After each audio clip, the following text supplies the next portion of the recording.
नमस्कार, छायाज रेसिपीजमध्ये आज आपण मूग आणि तांदूळ यापासून खूपच मस्त हेल्दी टेस्टी असा नाश्ता बनवणार आहोत। तर इथे मी 1 कप अख्खे मूग घेतलेत आणि 2 मोठे चमचे इथे मी तांदूळ घेतलेत। कुठलेही तांदूळ तुम्ही इथे घेऊ शकता। आता हे मूग आणि तांदूळ आपल्याला 2 ते 3 वेळा स्वच्छ धुवून 5 तासासाठी भिजत ठेवायचे। तर इथे मी हे आधीच धुवून 5 तास असे भिजवून ठेवले होते। पाहू शकता मूग अगदी सॉफ्ट झालेत।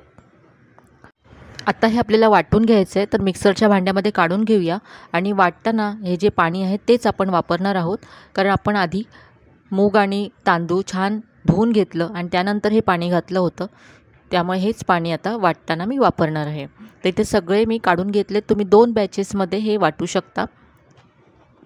आता यामध्ये 1 मिरची घालायची आहे, यानंतर अर्धा चमचा इथे जिरं घालायचं आहे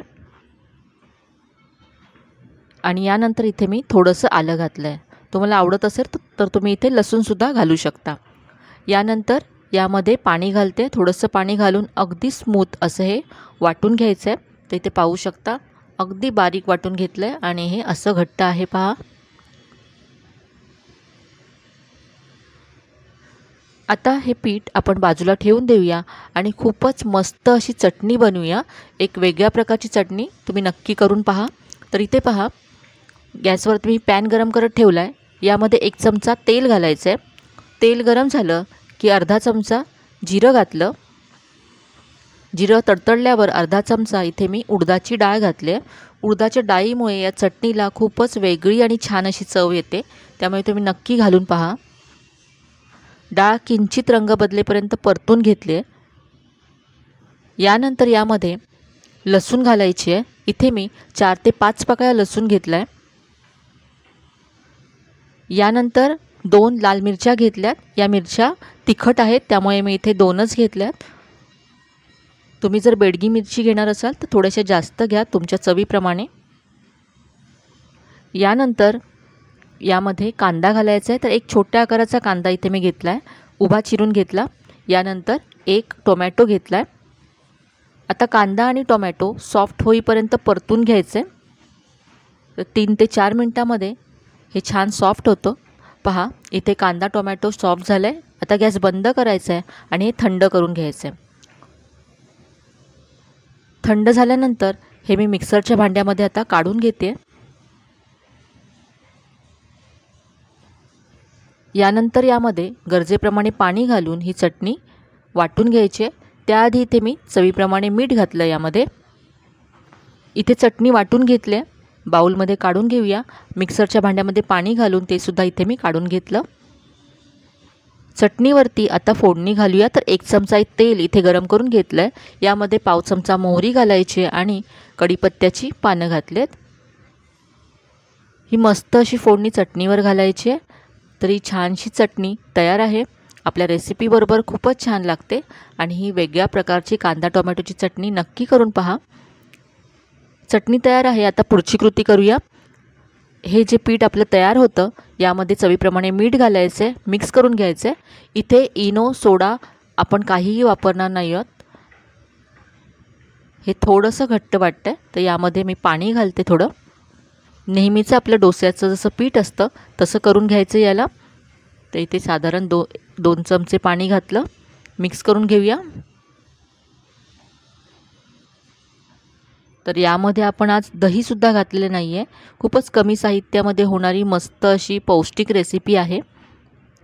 तर इथे पाणी घालून हे मी असं थोडंसं पातळ करून घेतलं आहे। आता याचे आपण डोसे बनवूया। तर इथे मी डोसा तवा गरम करून घेतला आहे। यावरती थोडंसं तेल घालायचं आहे। अर्धा चमचा तेल घातलं। तेल सगळीकडे एकसारखं पसरवून घेऊया चमच्याने।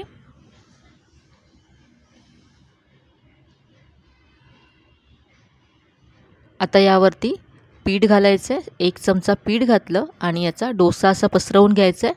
अगदी सहज तुम्हाला हा डोसा पसरवता येतो। तुम्हाला जर नेहमीचे डोसे जरी बनवता येत नसले तरीसुद्धा अशा प्रकारचा डोसा तुम्हाला काहीही प्रॉब्लेम येणार नाही बनवायला, अगदी सहज बनवू शकता तुम्ही। तर इथे पहा, अगदी पातळ असा हा डोसा मी पसरवून घेतला आहे। आणि आता गॅसची फ्लेम मीडियम ठेवून हा आपल्याला भाजून घ्यायचा आहे। वरची बाजू ड्राय होईपर्यंत हा भाजून घेतला मी। आता यावरती मी बटर घालते। तुम्ही तेल किंवा तूप घालू शकता किंवा तुम्ही तेल तूप काहीही नाही घातलं तरीही चालेल। बटर इथे मी पसरवून घेतलं आहे। आता यावरती तुम्ही तुमच्या आवडीप्रमाणे शेजवान चटणी घालू शकता, टोमॅटो सॉस घालू शकता। इथे मी काही भाज्या मिक्स करून घेतल्यात। कांदा, गाजर आणि शिमला मिरची बारीक चिरून मिक्स करून घेतलं आहे। हे मी डोस्यावरती पसरवते। तुम्ही यामध्ये पनीरसुद्धा घालू शकता।